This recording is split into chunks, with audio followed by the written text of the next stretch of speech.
In today's show, I'm going to be looking at potential sell-high players for fantasy basketball. Michael Bolton.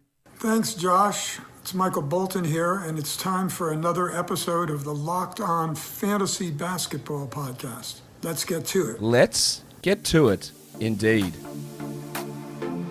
You are Locked On Fantasy Basketball, your daily fantasy basketball podcast, part of the Locked On Podcast Network.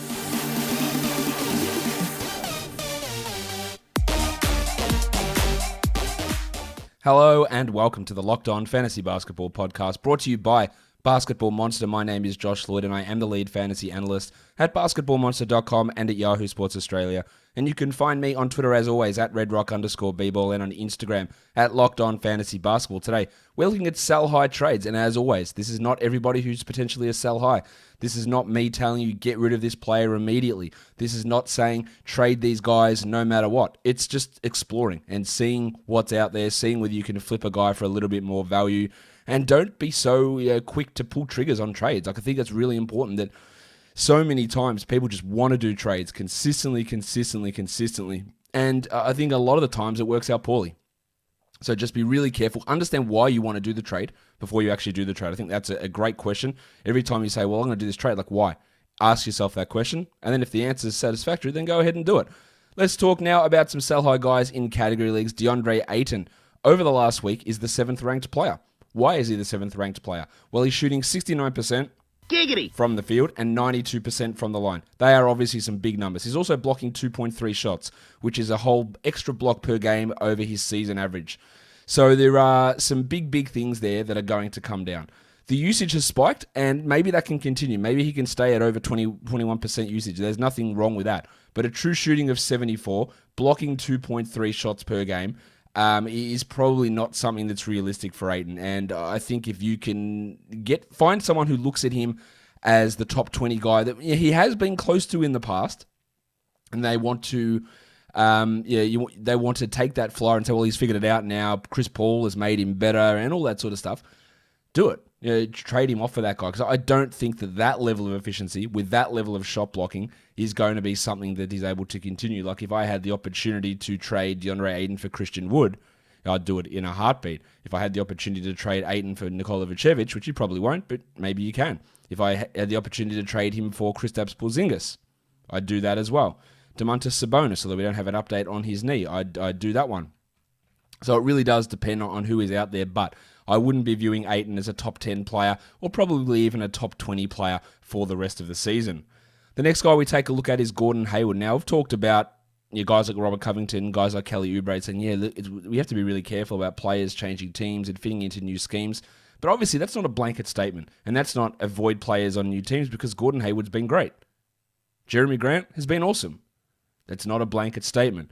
Hayward's been even better, though, in the last 3 games. 38 minutes a night, 32 points per game, 59% from the field, including 53% from 3, and averaging 2 steals per game. He's the 21st ranked player this season, and no reason he can't remain a second-round guy or, at worst, a late third-round player.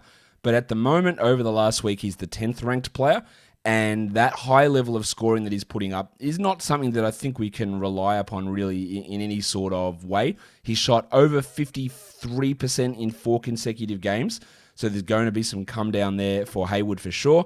But again, only if you're getting a top 15 sort of player back, then I'd be okay to do it. But I wouldn't be doing it if I'm getting a top 40 player back. Who that guy is that you trade for Hayward. Maybe it's a guy like Trae Young, who's ranked below him this season. I'd be okay with doing that. Maybe it's someone who's a bit annoyed with Paul George sitting out with COVID protocols this week. Hey, give it a crack. You literally never know how people are going to react to this sort of stuff. People are worried about Bradley Beal being shut down because the Wizards are terrible. There's a move you could consider. I'd probably take Zach LaVine for Gordon Hayward. So there's not many guys, and it may not be something you can easily pull off, but he is the 10th ranked player over the last 2 weeks.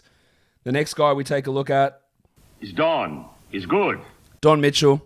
Excellent over the last 2 weeks and over the last week as well. The 12th ranked player, averaging 29 points, shooting 56% from the field and 94% from the line and almost 6 attempts per game. You know how much I've banged on about Donovan Mitchell needing to get to the line more, and he's hitting them now at a higher rate. So that's really helping his numbers, but he's also averaging, weirdly, 7 rebounds per game and over 4 threes per game on 57% shooting from 3. So there's going to be a big come down there. The 94% from the line, or even 96% from the line over this last 6 games. While he's a good free throw shooter, he's not that good. So that's going to come back down, as is the 2-point percentage, which is hovering at like 55% over those last 3 games. So Mitchell is showing the flashes of being a top 15 guy, because that's what he currently is over the last 2 weeks. I am not convinced that that sticks, just because of that efficiency, because of that high rebounding, because of the high volume threes and high percentage threes, and because of the high increase in his free throw percentage.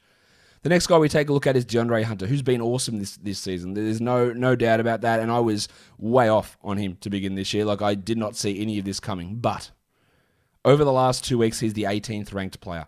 He's shooting 61% from the field and 88% from the line. He's actually an 87% free throw shooter all season, which is weird considering he shot 76 last season. So big improvements there. But in these last, even if we go to the last 5 games, he's shooting 64% from 2, 74 in his last 2 games. The usage is up in those games. He's getting big steals. He's under 1 steal per game for the season, but he's had 5 steals in his last 2 games. So I think that even the ranking where he's at 60th over the course of the season is probably a little bit too high, and there's going to be some sort of drop-off in his efficiency, because he's shooting 60% from 2 this year, a number which is 15 percentage points higher than where he was last year. So there is going to be some come down there for sure. But it's even more apparent when you look at what he's done these last couple of games, especially that last game when Trae Young wasn't there, where he had 33 points in that one and shot 62% from the field. He's been unbelievable, but see if you can get a top 40 guy, a top 30 guy back, because I don't think he's going to be able to maintain that. The last player I look at is Kendrick Nunn, because over the last week, he's a top 50 player. 35 minutes a night, 20 points per game, 49 from the field, 36 from 3, true shooting 61. And I look at all those numbers, and they're not outrageous in terms of percentages. Like last year, he had a true shooting of 53, so the 61's a little bit high. 35 minutes, 24 usage, 1.3 steals, under 4 assists. Like, they're not crazy. He's just not playing 35 minutes because there's no Jimmy Butler, there's no Avery Bradley, and there's no Tyler Hero at the moment. And you could make an argument that Nunn will play over Bradley. I don't believe that he will, but you could make that argument. But he's not playing over Butler, and he's not playing over Hero. So there's 70 minutes right off the gate, that needs to be taken out of that rotation. And yes, Gabe Vincent's going to lose that playing time, and maybe Nunn goes back and plays 15 minutes a night.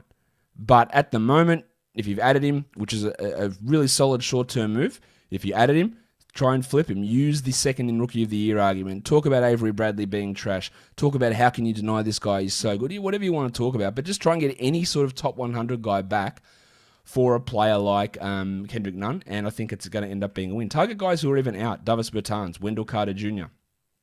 Trade those players. Trade for those players. Someone who's trending down. Paul Washington Jr. Those sort of guys.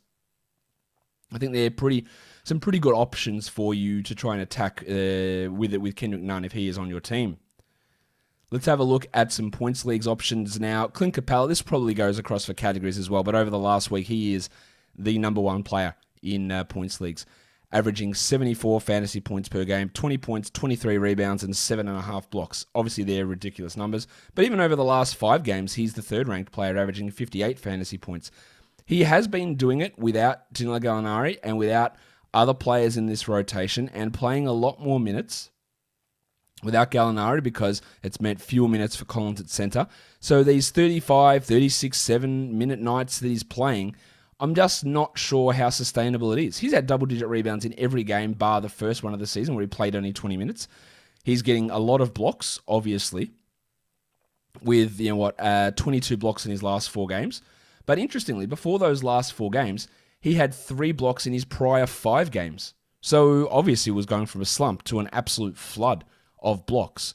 He's a guy that when we look in points leagues, I think we can look at him as maybe a top 30 guy. Maybe as a 40 points to 45 fantasy point player. So try and target that sort of area when looking at his value.